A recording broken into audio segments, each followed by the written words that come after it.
نحمده ونصلي ونسلم على رسوله الكريم وعلى آله وأصحابه أجمعين أما بعد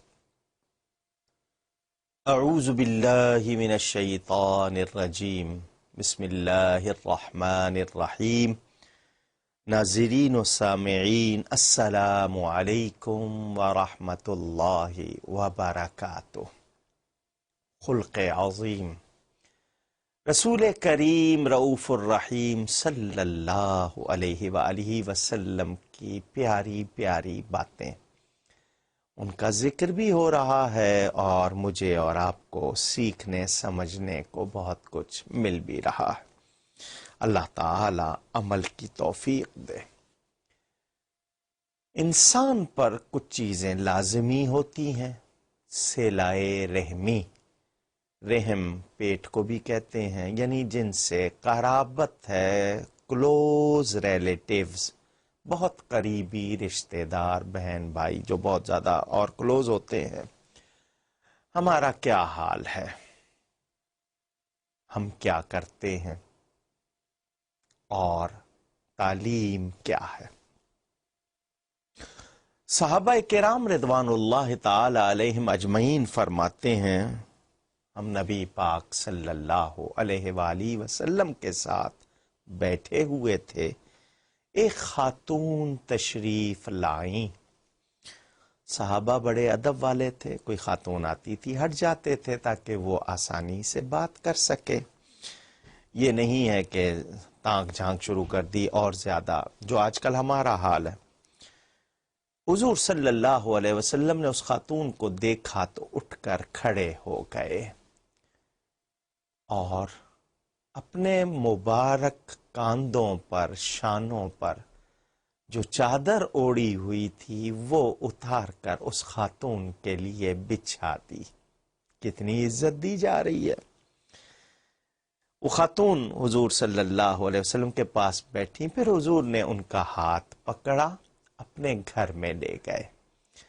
گھر میں لے جا کر کچھ کھلانا پلانا ہے، جس کو ہم آج کل اپنی زبان میں خاطر تواضع کہتے ہیں۔ پھر انہیں حضور صلی اللہ علیہ وسلم نے سواری پر بٹھایا، بکریاں دیں کچھ اور دور تک چھوڑنے گئے۔ جب واپس تشریف لائے، صحابہ کرام نے عرض کی، یا رسول اللہ صلی اللہ علیہ وسلم، یہ کون خاتون تھی کہ آپ نے اتنی مہربانی فرمائی اس پر؟ فرمایا، میرے صحابیوں، یہ میری مرضعہ، دودھ پلانے والی ماں حلیمہ سعدیہ تھی۔ ہمارے ہاں اردو میں دائی کہتے ہیں۔ اندازہ کیجئے، علماء نے اس روایت کے تحت یہ بات لکھی کہ وہ دودھ پلانے والی خاتون مائی ہوتی ہے، 2 برس خدمت کی، اتنا ادب ہو رہا ہے، اتنا اچھا سلوک ہو رہا ہے، حقیقی ماں، سگی ماں ہوتی تو کیا کرتے؟ بیہقی میں روایت موجود، فرمایا میں عشاء پڑھ رہا ہوتا اور میری والدہ میرا نام لے کر مجھے پکارتی، میں دوڑا ہوا اس کی طرف جاتا۔ یہ میرے اور آپ کے لیے پیغام ہے۔ کتنے اچھے اخلاق ہیں ماں کے لیے ادب سے کھڑے ہونا۔ آج کتنے گھروں میں یہ بات باقی ہے؟ ہم نے تو ماؤں کو ملازمہ سمجھ لیا۔ وقت پر کھانا چاہیے، ہمیں کپڑے دھلے ہوئے ہونے چاہیے، استری چاہیے، ہم تو آرڈر دیتے ہیں، اور پھر اس میں سے کوئی چیز ہماری طبیعت کے مطابق نہ ہو تو بد زبانی کرتے ہیں۔ کیا ہو گیا ہمیں؟ ہم نے اخلاق نہ سیکھے۔ آئیے اور سنیے، نبی پاک صلی اللہ علیہ وآلہ وسلم ایک جنگ میں، غالباً حوازن، غزوہ حوازن کی بات ہے، ایک خاتون نے صحابہ سے کہا کہ مجھے اپنے نبی پاک صلی اللہ علیہ وسلم کے پاس لے چلو، میں ان سے ملنا چاہتی ہوں۔ صحابہ نے کہا، کیا وہ تمہیں جانتے ہیں یا تم ان کو جانتی ہو؟ جی۔ وہ سامنے لائی گئی. اس نے کہا آپ مجھے پہچانے، میں آپ کی دودھ شریک بہن شیماء ہوں، حضرت حلیمہ سعدیہ کی اپنی بیٹی. بچپن میں ہم کھیلتے بھی رہے ہیں، اور میں اسی ماں کی اولاد ہوں جس کا آپ نے دودھ پیا ہے. روایتوں میں ہے میرے پیارے نبی پاک صلی اللہ علیہ وآلہ وسلم نے اپنی اس دودھ شریک بہن کے لیے بھی اپنی چادر اتار کے بچھا دی. وہ دودھ شریک بہن ہے، ماں جائی نہیں ہے. تصور کیجئے وہ اسلام جو اتنا پیارا دین ہے، جس میں اخلاق کی اتنی عمدہ تعلیم ہے، آج مسلمانوں میں یہ خوبیاں کیوں نہ رہیں؟ نبی پاک صلی اللہ علیہ وسلم کا نام سن کر چومنا بڑی سعادت، ان کی تعظیم میں کھڑے ہونا بڑی سعادت، ان کا میلاد شریف منانا بہت سعادت. مگر ہمیں اخلاق نبوی کو سن کر کچھ باتیں خود اپنانی بھی چاہیے. پوری اگر نہیں ہم ساری طرح، تو یہ تو نہیں کہ جی ہم سے نہیں ہو سکتا، کوشش تو کریں. اندازہ کیجئے بچوں کے ساتھ کیا حال ہے. آپ کی نواسی بیٹی کی بیٹی، رسول پاک صلی اللہ علیہ وسلم کی بڑی شہزادی حضرت سیدہ زینب کی بیٹی امامہ نام تھا. حضور صلی اللہ علیہ وسلم نماز پڑھا رہے ہیں، بچی کو گود میں لیا ہوا ہے، سجدے میں جاتے ہیں، بٹھا دیتے ہیں، پھر اٹھا لیتے ہیں. ذرا سوچئے، یہ خلق کریم، یہ میری اور آپ کی تعلیم ہے. آج ہم سے یہ باتیں رخصت ہو گئیں. حضور اکرم صلی اللہ علیہ وآلہ وسلم، ایک وفد آیا نبی پاک صلی اللہ علیہ وسلم کے پاس. حضرت قتادہ روایت فرماتے ہیں یہ کہاں سے آیا تھا وفد؟ نجاشی بادشاہ کے ہاں سے. حضور صلی اللہ علیہ وسلم خود ان کی خدمت کر رہے ہیں، خاطر مدارات جس کو آپ کہتے ہیں.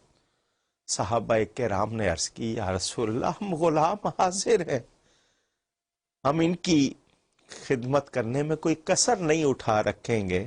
تو آقا نے کیا فرمایا؟ جب میرے صحابہ ان کے ہاں گئے تھے، انہوں نے میرے صحابیوں کی بڑی عزت کی تھی، میں چاہتا ہوں کہ میں خود ان کو سلا دوں اور ان کی خدمت کروں.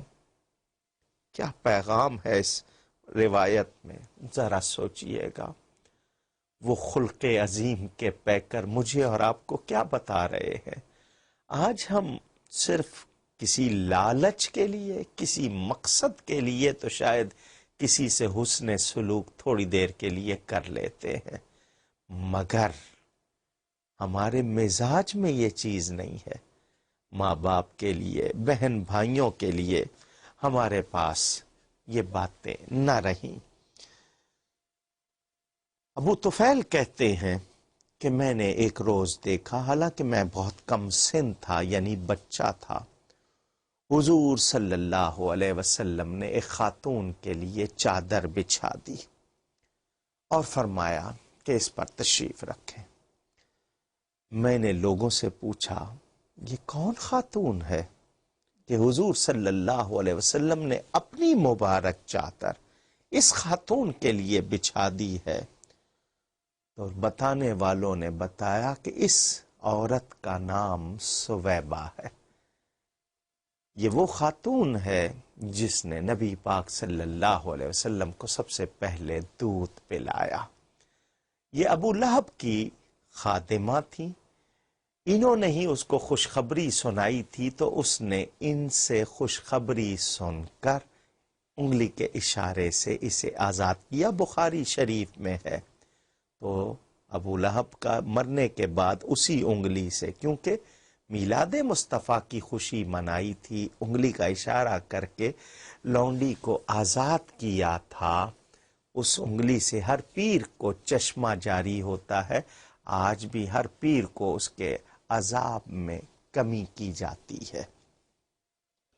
میں نے جو یہ بات آپ کو سنائی مختصراً صرف اس لیے کہ میں اور آپ اندازہ کر لیں کہ رسول پاک صلی اللہ علیہ وآلہ وسلم کس طرح آپ اپنے ایک نواسے کو سیدنا حسن مجتبی رضی اللہ تعالیٰ عنہ کو چوم رہے تھے، کھیل رہے تھے، بار بار چومتے کھیلتے. ایک شخص بیٹھا ہوا تھا، اس نے کہا میرے 10 بچے ہیں، میں نے ان کو کبھی نہیں چوما، اس طرح نہیں کیا.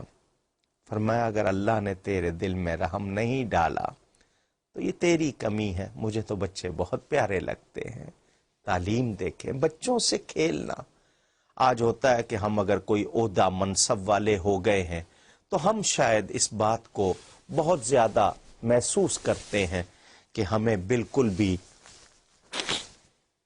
کسی کا بچے کے ساتھ ناز کرنا، لاڈ کرنا شاید ہماری شان کے خلاف ہے، کیونکہ میں تو عہدے والا ہو گیا ہوں، میرے پاس ٹائم کہاں. بچوں کو دور سے دیکھ لیا، زیادہ سے زیادہ تھپکی لگا دی یا گال تھپ تپا دی ہے. یہاں دیکھیں والی کونین کی تعلیم دے، بچوں کو کاندھے پر سوار کر لیتے ہیں. حضور صلی اللہ علیہ وسلم نے حسنین کو کاندھے پر بٹھایا ہوا سیدنا صدیق اکبر رضی اللہ تعالی عنہ دیکھ کر کہتے ہیں اے بچوں سواری کتنی اچھی ہے. تو حضور خود فرماتے ہیں سوار بھی تو اچھے ہیں. یہ پیار، یہ باتیں مجھے اور آپ کو، بلکہ خلق دیکھیے. آج شاید ہم نے بہت سی باتوں کو، حضور صلی اللہ علیہ وسلم نماز پڑھا رہے، کسی بچے کی رونے کی آواز آتی، نماز مختصر کر دیتے.